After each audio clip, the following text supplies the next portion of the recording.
Hello everyone. So today I would like to discuss Secret of the Mimic, the latest game in a series of games made by Steel Wheel Studios, with the involvement of Scott Cawthon's creative direction, and of course, laying the groundwork for future games in the series. Now, obviously FNaF is just a, like with any other thing, it's a source of entertainment. But as of recent, I think that not many people understand what the biggest problem with this series is, and I would actually argue that the biggest problem with Five Nights at Freddy's as a whole is its transmedia storytelling. Now that Five Nights at Freddy's has become greater than itself and has spanned many games, there has been things that have came from that, which is movies, books, and other kinds of things. And the issue becomes when you have a primary story that you're working with. When you're translating something to a movie or a book, there's going to be a lot of changes that are going to be made to the story in order to accommodate if it's written for a book or if it's written for a movie. You can't just introduce all of these new elements that retroactively change how we see everything before it. There's plenty of people that are authors that create a writing decision and then they will regret it later on. But it's being able to use the story decisions that you make and be able to, redirect that into a new direction without changing or touching that, like leaving it unaltered, actually takes a lot of skill, and it takes a capable writer to do that, because only people that are capable writers can work with what they have and work with the limitations that they've created for themselves. But I feel like with Secret of the Mimic, you have a lot of this thing where they're basically changing history, right? Going back and saying, okay, well, this is what happens here. Oh, there's this guy called Edwin, and Edwin, he was the real genius behind all this stuff. Like, here's the thing. You can still give focus to characters and still have a focused narrative. When you have all of these confusing elements that don't seem to lead anywhere and don't seem to have much thought behind them, it can kind of create a confusing mess of a story where your narrative becomes very crowded. I think over time, my perceptions have definitely changed from where they were, let's say 10 years ago. Because, 10 years ago, I was obviously much younger. But now that I've grown much older and the series has grown alongside myself, I've realized that there has been some issues that have definitely drew me away from the story that they were trying to tell with it. And I think that the modern games definitely have some again, faults that have, been festering for a long while. I want to use FNaF as just simply a talking point in order to go and talk about a larger problem that I've been seeing, and hopefully try to make everyone understand where my perspective is coming from. But yeah, ever since Scott Cawthon sort of gave them the reins to create games for the series, it feels like, again, it's been trying to find itself and trying to have a new identity. And I don't think that's a bad thing, by the way. I think that it's perfectly fine to want to be able to create something new and to have a new story. But one of the issues I see with these kind of things is that things like that, when you're going from, okay, we start here, we start with the first 6 games, then we're moving on to all of these other games that come after it. There has to be a progression to those things that happens over time. You need to earn that payoff in my way of looking at it. You can't just go ahead and transition the series from a sharp left turn one direction. You have to actually put in the effort that justifies that change. And you're not going to get everybody on board with that. I'm not going to be on board with that as well. The company that is behind the games, I do think that there is a lot of skill and talent behind them, and I don't even think that it's a problem with the developers. Like, obviously they have a lot of mileage. Like, they could probably create FNaF games for many years and people would still play them, and it'd still be a good thing. But if you want that longevity, if you want people to stay interested in the games, you can't completely do a 180 into a completely different direction and then expect people to be like, okay, well, I like this. You have to get people on board with it. You have to get people adjusted to the new setting, because you can't just buy on what people's other investment was before Steel Wheel came, right? And that's what I think a lot of them are still running on. They're running on the old fumes of FNaF, pre security breach, all that other stuff. They're running on those old fumes. But I don't think that they'll have longevity if they keep on making these big sweeping changes that, while I think on the surface might be good to finally have some new direction. But again, I think that in order for that to be that, in order to get that new identity, you need to put in the effort. You need to put in the effort. Steel's only been there for like half the time, right? That FNaF has even been around. And to act like you can just go ahead and just like change everything that came before, I think that's not gonna produce much success, because you're only buying on the only reason why people even care to begin with about Steelwool's games. Like, no offense, okay, this is not offense to Steelwool. I don't hate on Steelwool or anything like that, but the only reason why people cared enough to give Steelwool's games a chance is because what came before, right? Because we already had interest and investment into the series when it was just Scott Cawthon creating the games. But now that the games have expanded, become more ambitious over time, which isn't a bad thing. I think that the ambition really does help FNaF as a series kind of move into a different direction.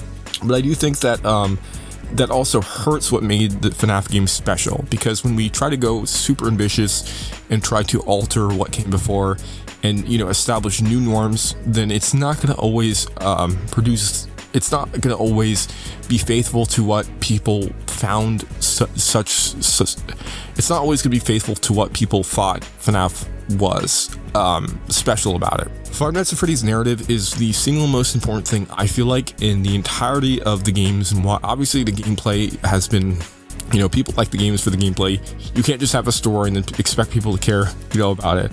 But a lot of people do care about FNaF because of its story, because it had a strong story. If you want your story to have a new identity behind it, you kind of need to have a natural progression, and you can't just grab it for the taking. You need to actually go ahead and earn that. And I think that, as far as I'm aware, with the games that have released, I don't think that they have earned it yet. I don't think that Steelwool has done the effort for that. Now, it's clear they have put in effort. In the ways of progress, I think that they have made a lot of good progress.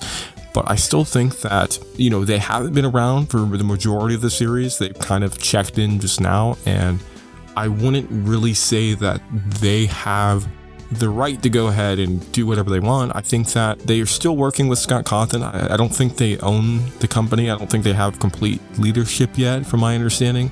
I think that Scott Cawthon still is working alongside of them. But I think that with the recent game, I think Steelwool has definitely, I don't know, I just feel like they shouldn't really have made a bunch of these big leaps in this narrative, especially because, again, this changes the way that we see the games. And not to say that the games aren't in need of a lot of changes, because the story has had problems for many years now.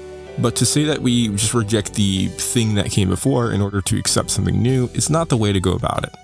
I think they would need to earn that. And I understand that the newest games that Steelwool released were meant to serve as a reboot for the entire series. It's sort of just basically FNaF, but a lot of some story decisions have been changed, and now the games are, I guess, canon to the series in some way. FNaF VR, you have basically the story thing of now all the games are canon to FNaF, which is kind of a weird thing to think about, but I guess it makes sense. It's kind of a way to make to sort of be able to make the story a little bit more malleable than before, because now you can just say, not all the details in the games are completely accurate. So you could kind of use that to say, if we don't like a storytelling decision, we can kind of just be like, okay, well, that didn't happen, or it happened differently. So yeah, I mean, that's not a bad idea. I think it's a good way to basically be able to make changes to the series without having to completely rewrite things from the ground up. Basically just saying that the games are simply, in some weird meta way, they are a part of the story. which again, that's kind of definitely a more meta route to go about it. But I mean, it makes sense. Like the original FNaF games are basically created by a solo developer, which obviously is supposed to be like Scott Cawthon, you know. And going back to what I was going to say is that the newest game definitely has a lot of changes. So let's go ahead and explain why this has happened in the first place, because I think the real problem with FNaF isn't this game. It isn't the style and gameplay changes. The main issue I see with FNaF is its transmedia storytelling. Now, if you're unfamiliar with what transmedia is, it's simply as a concept, like to grasp it really quickly, it's basically just you basically have like a main story, and then you have all of these other things that create a larger web. So you have, like, let's say a book, which creates a larger web to the games and all this other stuff. So basically, think of like transmedia as like you're creating a web of different mediums in order to express an idea that is already established, right? And it usually how it works is that you start off with one medium and then you translate it to a bunch of different mediums, and you even adapt to those mediums. Some of the different mediums might have different stories, but I think that generally speaking, when you go to the transmedia route, it's your games doesn't just become a game, it becomes a brand, right? Because then basically if it's spanning, it'll span like different mediums and games and a bunch of other stuff. So when you start introducing that, when you start expanding on the games, and you like whatever medium that you created it for first, and you start expanding on into different other mediums, there is some benefits to that, and I think that there is actually some good advantages to doing that. But again, it become increasingly a problem because it's hard to create a focused narrative, because then your attention is split between all of these different things, right? Now we have a book, now we have a game, now we have all of this. And sure, you might have different teams that are contributing to these projects, so it's not just falling on one person to do it. But there is, some part in that where it just creates a bunch of mess, I think. And again, like I said, you can't really tell a focused narrative if you don't have control over every aspect of the mediums. Like, basically what I'm saying is that, like, when you start treating it as like a brand, that's when these games start becoming the way that they are, because that's kind of when you take that step into becoming having a transmedia storytelling, right? When you tell your story through different mediums, which I think it could have unique opportunities. But here's the problem. The problem is if you're unable to properly execute that, and you don't know how to, because like there's a sense of like parity between all of those mediums, right? That has to be created. And it's like, let's say if you make a book for FNaF, you make a FNaF book, but you have to ask, okay, well, how do I make this FNaF without it being FNaF, right? Because it's like, well, it needs to function as its own separate story. So how do you make something that's completely novel and new and adapt it into a book or adapt it into a game? There's a lot of questions that come with that, which kind of make things harder to integrate within a larger web of connections that you're creating something for. Because when you have a bunch of connections, then people will try to link all those things together. They will try to see, there's books, there's games, there's blah, blah, blah, blah, blah. Then people will analyze and look into all of these different things and look, okay, well, what are the connections between these two things? People basically treat the books as if they are canon to the games, and that's kind of a huge thing that you'll see a bunch of this stuff, and a lot of this is because of the transmedia storytelling. FNaF started off as just a game, but then when it started getting books and when it started getting a movie and when it started getting all these other things, that's when I think the story started to have all these issues with it, where it started to introduce these things like, because it had to adapt and it had to change over time and it couldn't just stay a game, that there is all of these different problems that were created in the different mediums that you're creating them for, because trying to adapt a game series into a book or into a movie is not an easy feat, oftentimes. And there's going to be some bad elements that are going to come through within each of their respective mediums, within the games and with the books, and you just create some convoluted mess of problems that by creating one thing and basing something off another thing and basing that off another thing, and you create this, like, again, this convoluted mess of different things that are supposed to convey the same idea. And, that's why I like creating things as a brand instead of creating it as just a single piece of art is where you get that trouble, of being like, well, we have to have a book because, it'd be cool to have a book, but like we have to question whether or not it's a good idea for FNaF to be in a book adaptation. Like I come to question, like, should Scott Cawthon, should he have made FNaF into a book? Should he have made it into a movie? Why not? Why wouldn't he, right? But I feel like there is some aspect where it's like, well, FNaF doesn't need to be a board game, or FNaF doesn't need to be all of these different things. I think there's this excess of trying to make something like because then the games don't become what they were supposed to be. They become something else. Trying to treat FNaF as this very pliable thing that you can just put on anything and it will work is not necessarily true with any series, because depending on what series you're making, sometimes it doesn't make sense to make it for a certain medium, because certain mediums are able to express and communicate ideas differently from another. And so sometimes there's mediums that are just not fit for what you're creating them for.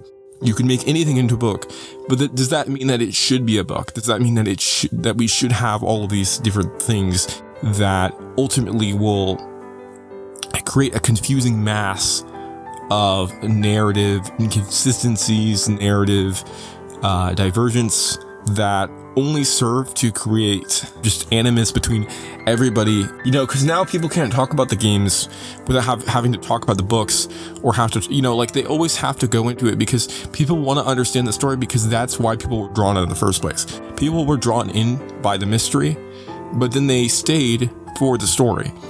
And because the games themselves, well, I think the people were, obviously there's that fear factor, right? That comes with the original few game series, which kept people coming back, right? For the gameplay. But I think that beyond just the gameplay, what people cared most about was the narrative. And when the narrative introduced all of these different elements of, okay, now there's a book series that, adds some weird things that we're supposed to now grapple with. Like that we don't fully understand, and we don't understand like how they will relate to everything. I think that the games and the books both serve to be different from another. I think the books definitely were more experimental in my way of looking at it. I think it was Scott Cawthon's way of experimenting with different ideas, whereas the games are more like things that are final products. But I think that the books definitely, to me, feel on the more experimental side of things that meant to be more final. I think that the books are meant to just kind of be fun and go into different areas of the FNaF canon. And yeah, I think it was just kind of trying to explore what you can do with it and go into different directions but I think at a certain point you have to realize that most people don't like that the books have now been directly linked to the games. Now, to be fair, the books have always kind of had some continuity, shared continuity between the games. Even like, for example, since Sister Location, since William Afton and the Silver Eyes and all the other stuff, there's always kind of been this, at least like some of the ideas that are from the books definitely have bled its way into the games and all that other stuff. I don't think that there's been a line crossed yet, to me at least, until this newest game that released. This game definitely feels the most like basically like you were to tear a bunch of pages out from a book, from the FNaF books, and then adapt that into a game. It does feel like it's more like going into that territory is not the best idea. I don't think the books are meant to be adapted into a game setting, and I don't think the games are meant to be adapted in a book setting because they're different from another. They are different mediums. They're meant to function differently. And when you try to make this weird fusion between the two, it creates this thing where people are going to look at the books and they're going to say, hey, well, am I supposed to be getting all my information from the books and how I understand the series? And that's kind of where, like, I think that if this was more clarified, like, I think it would be just like, it does feel like it is separating itself a little bit farther from what came before, to an extent where I feel like it's a little bit crossing into that territory where you can't have a focused narrative. And not to say that the narrative in itself wasn't a standalone narrative. I think that this game, it doesn't necessarily require the books to understand it, but I do feel like there is, in order to understand this game better, you definitely need to read the books And that's kind of unfortunate.